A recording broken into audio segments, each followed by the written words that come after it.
இன்னைக்கு நான் நிகழ்ச்சி ஆரம்பிக்கும் போதே சொன்னேன், உங்கள் குழந்தைங்க கூட நீங்கள் எப்படி டைம் ஸ்பெண்ட் பண்ணிட்டுருக்கீங்க அப்படிங்கிறத பற்றி. எஸ், கண்டிப்பாக நம்ம குழந்தைங்க கூட டெய்லியுமே ஒரு 20 மினிட்ஸாவது டைம் ஸ்பெண்ட் பண்ணணும். நேரம் சரியாக 11:25 ஆயிடுச்சு. ஹலோ எஃப்எம் கேட்டு அணைஞ்சிருக்கீங்க. காத்து வாக்கில் நான் ஆர்ஜே தமன் உங்க கூட பேசிகிட்டு இருக்கேன். காத்து வாக்குல நம்ம ஹலோ எஃப்எம்எல். காத்து வாக்குல இப்ப நாம கேட்க இருக்கிறது, எனக்கே அவரை பார்க்கணும் போல இருக்குதோ. இது நம்ம ஆளு. இன்னைக்கு இது நம்ம ஆளு பகுதியில் நம்ம யாரு கூட பேச போறோம் அப்படின்னா, இன்னைக்கு தேசிய மகன் மற்றும் மகள் தினம், national son and daughter day. இன்னைக்கு நம்ம கூட இது நம்ம ஆளு பகுதியில் educator, civilisation parenting coach, keynote speaker Jayashree Raju Sriram தான் இணைஞ்சிருக்கிறாங்க. நிறைய தகவல்களை நம்ம கூட பகிர்ந்துக்க இருக்கிறாங்க. வணக்கம் மேம், எப்படி இருக்கீங்க? ஹலோ தமன், நான் நல்லா இருக்கேன். நீங்க எப்படி இருக்கீங்க? நான் ரொம்ப சூப்பரா இருக்கேன். அண்ட் சொல்லுங்க மேம், இன்னைக்கு வந்து நேஷனல் சன் அண்ட் டாட்டர் டே.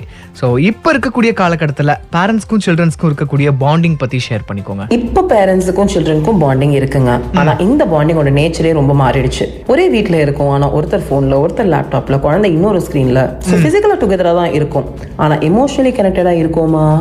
இதுதான் நம்ம யோசிக்க வேண்டிய விஷயம். நான் ஒரு எஜுகேட்டர் அண்ட் பேரண்டிங் கோச்சா 15 வருஷத்துக்கு மேல குழந்தைங்களோட ஒர்க் பண்ணிருக்கேன். எனக்கு ரொம்ப கிளியரா தெரிஞ்ச ஒரு விஷயம் வந்து, ஒரு குழந்தைக்கு பேரண்ட் வேணும்னு சொல்றது மார்க்ஸ்க்காக மட்டும் இல்ல, அவங்க எமோஷன்ஸை புரிஞ்சுக்கிற ஒரு சேஃப் பர்சன் வேணும். ஃபார் எக்ஸாம்பிள், ஸ்கூல்ல ஏதாவது ஒரு ப்ராப்ளம் நடந்திருக்கும், குழந்தை வீட்டுக்கு வந்து அம்மா இன்னைக்கு என்ன நடந்தது தெரியுமா அப்படின்னு இம்மிடியேட்டாலாம் சொல்ல மாட்டாங்க. ஆனா நம்மவே அந்த போனை கீழே வச்சுட்டு, சரி இன்னைக்கு என்ன நடந்தது சொல்லு அப்படின்னு கேட்கிற அந்த 5 நிமிஷம் தான் ரொம்ப பவர்ஃபுல். பாண்டிங்னா பெரிய பெரிய அவுட்டிங்ஸ்ல மட்டும் கிரியேட் ஆகுறது இல்லைங்க, டெய்லி நடக்கிற சின்ன சின்ன கான்வர்சேஷன்ஸ் தான் பாண்டிங் பில்ட் ஆகுது. கண்டிப்பா. அண்ட் பேரண்ட்ஸ் வந்து அவங்க குழந்தைங்க கூட ஃப்ரெண்டா பழகுறது ஏன் முக்கியம் நீங்க நினைக்கிறீங்க? ஒரு குழந்தைக்கு பேரண்ட்டும் வேணும், ஃப்ரெண்டும் வேணும். ஆனா பேரண்ட் ஃப்ரெண்டா இருக்கணும்னு சொல்றப்போ எல்லாத்துக்கும் எஸ் சொல்லணும்னு அர்த்தம் கிடையாது. Friendship without boundaries is not parenting at all. And parenting connection இல்லாம இருந்ததுன்னா பேரண்டிங்கே கிடையாது. குழந்தை நம்ம கிட்ட இந்த விஷயத்த அம்மா கிட்ட சொல்லலாம், அப்பா கிட்ட ஃபர்ஸ்ட் சொல்லலாம், அவங்க என்னையே தான் ஃபர்ஸ்ட் லிசன் பண்ணுவாங்கன்னு ஃபீல் பண்ண வைக்கணும். ஃபார் எக்ஸாம்பிள், ஒரு குழந்தை எக்ஸாம்ல கம்மி மார்க் வாங்கிட்டு வந்துடுது, நம்ம இமீடியட்டா என்ன இது எவ்வளவு தடவை சொல்லி கொடுத்துருக்கேன் அப்படின்னு ஸ்டார்ட் பண்ணீங்கன்னா, நெக்ஸ்ட் டைம் அந்த குழந்தை மார்க் ஷீட்டை ஹைட் பண்றதுக்கு தான் பார்க்கும். ஆனா அதுவே சரி இந்த மார்க் என்ன சொல்லுது, எங்க டிஃபிகல்ட்டி இருக்கு, நெக்ஸ்ட் டைம் என்ன பண்ண முடியும் அப்படின்னு கேட்டா, உடனே we are in the same side அப்படின்றது அவங்களுக்கு ஒரு தாட் வரும். அதுதாங்க ஃப்ரெண்ட்ஷிப். குழந்தையோட ஃப்ரெண்டா இருக்கணும் தான், ஆனா அவங்க ஃபியூச்சருக்கும் ரெஸ்பான்சிபிளான பேரண்டா இருக்கிறது ரொம்ப ரொம்ப முக்கியம். கரெக்டா சொன்னீங்க. தொடர்ந்து உங்க கூட நிறைய தகவல்களை கேட்டு தெரிஞ்சுக்க இருக்கோம். இணைஞ்சிருங்க நம்ம ஹலோ எஃப்எம் 106.4 தமிழரின் பேச்சு, தமிழகத்தின் மூச்சு. காத்து வாக்குல கேட்டுட்டு இருக்கீங்க. நான் ஆர்ஜே தமன் உங்க கூட பேசிட்டு இருக்கேன். Hello FM 106.4. நேரம் சரியா 11:40 ஆயிடுச்சு. சும்மா அப்படியே காத்து வாக்கல. இன்னைக்கு இது நம்ம ஆளு பகுதியில் நம்ம யார் கூட பேசிட்டு இருக்கோம்னா, இன்னைக்கு national son and daughter day. நம்ம கூட educator, civilisation parenting coach and keynote speaker Jayashree Raju Sriram தான் இணைஞ்சு பேரண்டிங் பற்றி நிறைய தகவல்களை நம்ம கூட பகிர்ந்துட்டு இருக்கிறாங்க. அண்ட் சொல்லுங்க மேம், சின்ன வயசுல இருந்து குழந்தைங்களோட பேரண்ட்ஸ்க்கு ஒரு பாண்டிங் கண்டிப்பாக இருக்கும். அது அவங்க வளர்ந்ததுக்கு அப்புறம் எப்படி கண்டினியூ பண்ணலாம்? இது ரொம்ப இன்ட்ரெஸ்டிங்கான விஷயம். குழந்தை சின்ன வயசுல இருக்கும்போது நம்ம கூட இருக்கணும்னு அவங்க தேடுவாங்க. ஆனா டீனேஜ் அப்படின்னு வந்த உடனே டோர் ஸ்லைட்டா கொஞ்சம் க்ளோஸ் ஆக ஆரம்பிச்சிடும். அதை பார்த்து பேரண்ட்ஸ் வந்து என் சைல்டு என்னை விட்டு டிஸ்டன்ஸ் ஆகிட்டாங்க அப்படின்னு நினைக்க கூடாது. ஆக்சுவலி அவங்க நம்ம விட்டு போகல, அவங்கள டிஸ்கவர் பண்ண ஆரம்பிக்கிறாங்க.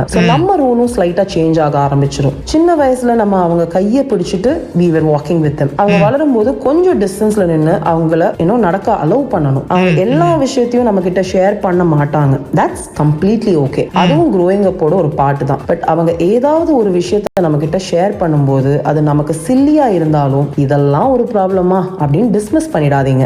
Okay ma'am. இப்போ சோஷியல் மீடியா இருக்கிறதுனால மோஸ்ட் ஆஃப் த சில்ட்ரன்ஸ் அவங்க பேரண்ட்ஸ் கூட டைம் ஸ்பெண்ட் பண்றதே கிடையாது இல்லையா? இதனால பேரண்ட்ஸ்க்கு அவங்க குழந்தைக்கும் இருக்கக்கூடிய பாண்டிங் கண்டிப்பா மிஸ் ஆகுது இல்ல? டெஃபினெட்லிங்க சோஷியல் மீடியா ஒரு இம்பாக்ட் கிரியேட் பண்ணுது. ஆனால் நான் அதை மட்டும் பிளேம் பண்ண மாட்டேன். பிகாஸ் சம்டைம்ஸ் நம்ம குழந்தைங்க கிட்ட ஃபோன் இருக்குன்னு கம்ப்ளைண்ட் பண்ணிட்டே இருக்கும்போது பேரண்ட்ஸ் கிட்டயும் இன்னொரு ஃபோன் கண்டிப்பா இருக்கு. குழந்தைங்க don't just listen to what we say, அவங்க நம்ம என்ன பண்றோங்கிறதையும் அப்சர்வ் பண்றாங்க. ஃபோனை வச்சுட்டு சாப்பிடு அப்படின்னு குழந்தைகிட்ட சொல்லும்போது நம்ம டைனிங் டேபிள்ல போன் பார்த்துட்டே இருந்தா என்ன மெசேஜ் ஒர்க் ஆகும்? டெக்னாலஜி நம்ம லைஃப்ல இருந்து டிஸப்பியர் ஆக போறதே கிடையாது. So the goal should not be screen இல்லாத குழந்தை. goal should be ஸ்கிரீனை யூஸ் பண்ண தெரிஞ்ச குழந்தை, ஸ்கிரீனை விட ரிலேஷன்ஷிப்க்கு வேல்யூ கொடுக்கற தெரிஞ்ச குழந்தை அப்படின்னு தான் பேர் வாங்கணும். அதுக்காக வீட்ல சில ஸ்மால் ரிச்சுவல்ஸ் கிரியேட் பண்ணலாம். சாப்பிடும்போது போன்ஸ் இல்லாம இருக்கலாம், பெட் டைம் கான்வர்சேஷன்ஸ் கம்பல்சரி ஆக்கலாம், சண்டே அவுட்டிங் இல்லாட்டி Sunday spending time with family should be very important. Okay ma'am. So இன்னைக்கு நேஷனல் சன் அண்ட் டாட்டர் டே. இந்த நாள் முன்னிட்டு நம்ம நிகழ்ச்சி மூலமா மக்களுக்கு நீங்க என்ன சொல்ல விரும்புறீங்க? இந்த டாட்டர் அண்ட் சண்டேல நான் பேரண்ட்ஸ் கிட்ட சொல்ல விரும்புறது ரொம்ப ரொம்ப சிம்பிளான ஒரு விஷயங்க. உங்களோட குழந்தைங்களை ஜஸ்ட் வளர்க்காதீங்க, அவங்களோட சேர்ந்து ஐ திங்க் நம்மளும் பேரண்ட்ஸா வளரணும். நம்ம குழந்தைங்களுக்கு நல்ல ஸ்கூல் வேணும், நல்ல மார்க் வேணும், நல்ல கரியர் வேணும், நல்ல லைஃப் வேணும். அஃப்கோர்ஸ் இதெல்லாம் வேணும் தான். ஆனா அதை விட முக்கியமான ஒரு விஷயம் இருக்கு. என்ன நடந்தாலும் என் வீட்டுக்கு நான் திரும்பி போகலாம் அப்படின்ற அந்த குழந்தை ஃபீல் பண்றது. என்னை வந்து தேவையில்லாம ஜட்ஜ் பண்ண மாட்டாங்க, நான் சொல்றதை வந்து ஃபர்ஸ்ட் கேட்டுப்பாங்க அப்படிங்கிற ஒரு கான்ஃபிடன்ஸ். ஒரு பையனுக்கு எவ்வளவுதான் நான் வீக்கா இருந்தாலும் கன்ஃபியூஸ்டா இருந்தாலும் என்னை ரிஜெக்ட் பண்ண மாட்டாங்க அப்படின்ற ஒரு நம்பிக்கை. ஐ திங்க் ரியல் பேரண்டிங்னா அதுதான். ஸோ இந்த டாட்டர் அண்ட் சண்டேல ஒரு சின்ன ரிமைண்டர், தினசரி ஹவ் வாஸ் யுவர் டே அப்படின்ற மட்டும் கேட்காதீங்க. Sometimes you can also ask, இன்னைக்கு உன்னை ரொம்ப ஹாப்பியா ஃபீல் பண்ண வச்சது எது, இன்னைக்கு உன்னை ரொம்ப பாதர் பண்ண விஷயம் எது, என்கிட்ட உனக்கு ஏதாவது சொல்லணுமா? அதை விட ரொம்ப முக்கியமான ஒரு விஷயங்க, என்னதான் இருந்தாலும் நான் உனக்காக இருக்கேன் அப்படின்ற அந்த நம்பிக்கை. கண்டிப்பா இன்னைக்கு நம்ம நிகழ்ச்சியில பேரண்டிங் பத்தி நிறைய தகவல்களை எங்க கூட பகிர்ந்துக்கிட்டீங்க. Thank you so much ma'am. It is nice to be called to speak on a day like this because being a parenting coach I think it makes more sense. Thank you. Hello FM team ku ரொம்ப நன்றி. And Taman, absolutely lovely to be here. Thank you so much. It was nice to connect with listeners. Thank you ma'am. Thank you so much. கேட்டு அணைஞ்சிருங்க நம்ம Hello FM 106.4.